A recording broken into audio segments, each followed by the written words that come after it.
कार्यकर्त्याला कसं 2000 रुपये मिळतील आणि कार्यकर्त्याला 2000 मिळाले की ऑटोमॅटिक मदतनीसाने 1000 मिळणार आहेत. परंतु काही काही फोन अजब आले, आश्चर्य करणारे फोन आले. ते म्हणजे एका कार्यकर्त्याचा फोन आला, माझ्या मदतनीसला प्रोत्साहन भत्ता मिळाला बघा आणि मलाच मिळाला नाही. आम्ही सुद्धा आश्चर्यचकित झालो, हे कसं काय, असं होऊच शकत नाही. काही कार्यकर्त्याचे फोन आले, मला प्रोत्साहन भत्ता मिळाला परंतु माझ्या मदतनीसला मिळाला नाही. काही कार्यकर्त्याचे फोन आले, मी हिमाने इतबारे पोषण ट्रॅकरचं दर महिन्याला चांगलं काम केलेलं आहे, माझा आत्मा त्याचा साक्षीदार आहे, परंतु मला प्रोत्साहन भत्ता 1 रुपयाही मिळाला नाही. परंतु माझ्या शेजारची अंगणवाडी सेविका आहे, ती कधीच पोषण ट्रॅकवर काम केलेलं दिसत नाही, पण तिला कसा काय प्रोत्साहन भत्ता मिळाला की, हा प्रश्न मला आतापर्यंत सुटलेला नाहीये. असं बऱ्याच कार्यकर्त्यांचे वेगवेगळ्या प्रश्न घेऊन आम्हाला फोन आले. दररोज साधारणतः 50 फोन कशाचे असतील, तर प्रोत्साहन भत्त्याचा प्रश्न त्याचे फोन आहेत. आणि म्हणून आम्ही त्याच्या मुळाशी जायचा प्रयत्न केला, गेलोही. त्याचं विश्लेषण केल्यानंतर आमच्या लक्षात आलं, याच्यामध्ये भगिनीनो काही तुमचीही चूक आहे. तुम्हाला सुरुवातीला सांगितलं होतं की तुमचं लोकेशन सेट करा. लोकेशन सेट केलं सगळ्यांनी, परंतु कुणी घरी बसून, कुणी पाहुण्यारावळ्याच्या घरी, कुणी रस्त्यावर चालताना असं लोकेशन सेट केलं. आता तुम्ही कितीही अंगणवाडी उघडली,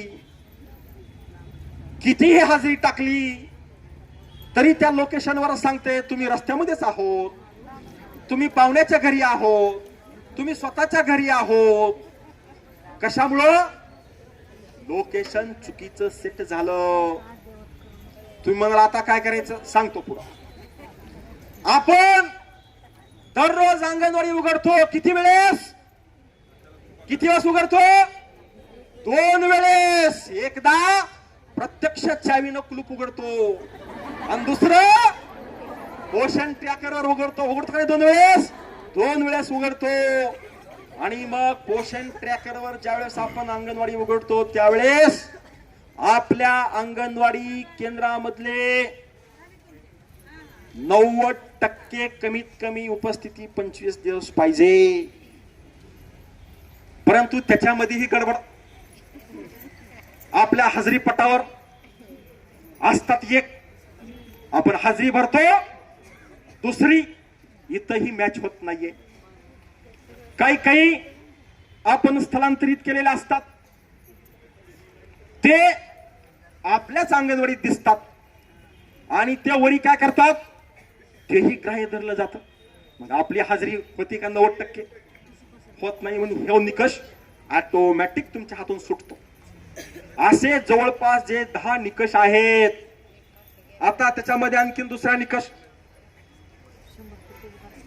THR 25 दिवस वाटप झाला पाहिजे. किती टक्के? 90%. 80% जर वाटप झाला तर तोही निकषामध्ये आपण बसतो का? नाही. आणि आमची कार्यकर्ती म्हणते मी काम केलं, THR वाटप केला, परंतु मला प्रोत्साहन भत्ता मिळाला नाही. भगिनीनो, 10 निकष आहेत. सुरुवातीला ऑक्टोबर 24 मध्ये GR करताना 10 पैकी 8 निकष तुमचे काम झालं तर तुम्ही प्रोत्साहन भत्ता मिळण्यासाठी पात्र होता. आम्ही त्याला वर्षभर झाला विरोध केला. जुलै 25 मध्ये सुधारित प्रोत्साहन भत्त्याचा GR काढून घेतला आणि त्यांनी पुन्हा निकष लावले. 10 निकष, 10 पैकी 7 निकषांचं काम झालं तर प्रोत्साहन भत्ता. आता ह्या प्रत्येक निकषाला 200 रुपये कार्यकर्ती, 100 रुपये मदतनीस असा प्रोत्साहन भत्ता ठरलेला आहे. आणि त्यातल्या त्यात 10 पैकी 7 निकषांचं काम झालं तरच तुम्ही पास झालात. 6 निकषाचं काम झालं तर तुम्ही नापास झालात, तुम्हाला प्रोत्साहन भत्ता मिळणार नाही. हेही लक्षात ठेवा. त्याच्यामध्ये आपण दर महिन्याला दोनदा कोणता कार्यक्रम घेतो? सीबी, समुदाय आधारित कार्यक्रम, कम्युनिटी बेस्ड इव्हेंट आपण घेतो. आपण कागदोपत्री घेतो, रेकॉर्ड करतो, परंतु पोषण ट्रॅकर मध्ये भरला पाहिजे तरच त्याचं काम होतंय. पोषण ट्रॅकर मध्ये नाही भरला तर त्याचं काम होत नाही. आणि साधारणतः माझ्या माहितीप्रमाणे एप्रिल 2025 पासून आपण हे सगळे काम करू लागलो. अगोदरचे काम बहुतांश कार्यकर्ती मदतनीसांनी ऑनलाईन केलेले नाहीत. मध्येच आपला त्याच्यावर बहिष्कार होता की नव्हता? त्याच्यामुळेही आपल्याला वाटतं आता आपण काम करतो, परंतु मागचा भत्ता मला कसा मिळाला नाही. ज्या दिवसापासून आपण काम केलंय त्या दिवसापासूनच आपण लक्षात करा. जर प्रोत्साहन भत्ता मिळत नसेल तर आम्ही तुमच्या हातामध्ये पत्र दिलेलं आहे, ते जाऊ द्या पत्र सरकारकडं. तिघांच्याही मंत्री, सचिव, आयुक्त यांच्याकडे जाऊन त्या पत्रांचा ढीग पडू द्या. त्यांना कळू द्या त्या पत्राच्या माध्यमातून तुमच्या मनामध्ये प्रोत्साहन भत्त्याबाबत असलेला असंतोष, तुमच्या मनामध्ये सरकार प्रति, प्रशासन प्रति प्रोत्साहन भत्त्याबाबत निर्माण झालेली खदखद, दुःख हे त्यांच्यापर्यंत जाऊन पोहोचू द्या. म्हणून हे पत्र आपण सगळ्यांनी पाठवणं गरजेचं आहे. आता त्याच्यामध्ये सॅम मॅम सौ मऊ हे दोन मुद्दे आहेत.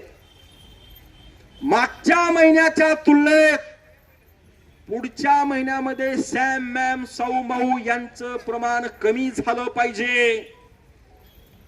तर तुम्ही प्रोत्साहन भत्ता मिळवण्यासाठी या दोन मुद्द्यांसाठी पात्र व्हाल, अन्यथा तेही तुमच्या हातून निसटून जातील.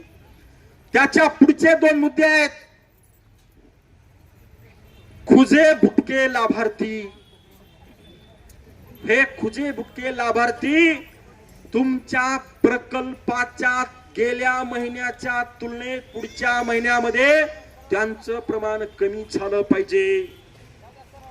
तर तुम्ही हा निकष मध्ये पास झालात असं ते पोषण ट्रॅकर ऍप ग्राह्य धरतय, अन्यथा हेही तुमच्या हातून निघून जातंय. त्याच्या पुढचा आणि शेवटचा मुद्दा आहे सॅम मॅम सौ मऊ. गंगावणे मऊ यांचं सुद्धा मागच्या महिन्याच्या तुलनेत पुढच्या महिन्यामध्ये प्रमाण कमी झालं पाहिजे. त्याच्या पुढचा मुद्दा आहे जाडजूड स्थूल लाभार्थी. हे तुमच्या प्रकल्पाच्या मागच्या महिन्याच्या तुलनेत पुढच्या महिन्यात त्यांचं प्रमाण कमी झालं पाहिजे. अशा 10 मुद्द्यामध्ये जर तुम्ही बसलात तर 2000 रुपये कार्यकर्ती, 1000 रुपये मदतनीस मिळणार आहेत.